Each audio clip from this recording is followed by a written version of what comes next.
ചെയ്യേണ്ട കടമകളും ബാധ്യതകളും ഒക്കെ നമ്മൾ ചെയ്തു. അതെല്ലാം കഴിഞ്ഞൊരു പ്രായം കഴിഞ്ഞ് വയ്യണ്ടാകുമ്പോൾ നമ്മൾ ഇരിക്കുമ്പോഴേ പിന്നെ മറ്റുള്ളവർക്ക് ഒരു ബാധ്യത ഉണ്ടാ മടിയ, ചോദിച്ചാൽ മറുപടി ഉണ്ടാവില്ല. ഒരുപാട് തവണ ചോദിക്കണം, ഒരു മറുപടി കിട്ടണം, അതും വ്യക്തമായതൊന്നും ഉണ്ടാവില്ല. അങ്ങനെയൊക്കെയാണ്.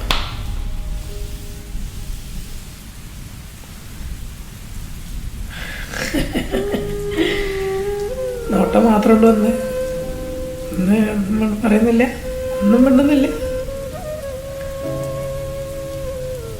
ഇടയ്ക്കിടയ്ക്ക് ഞാനൊക്കെ പറയുമ്പോൾ അവർ സമാധാനം, ഒരാശ്വാസമാണ് എൻ്റെ ശബ്ദം കേൾക്കുമ്പോൾ.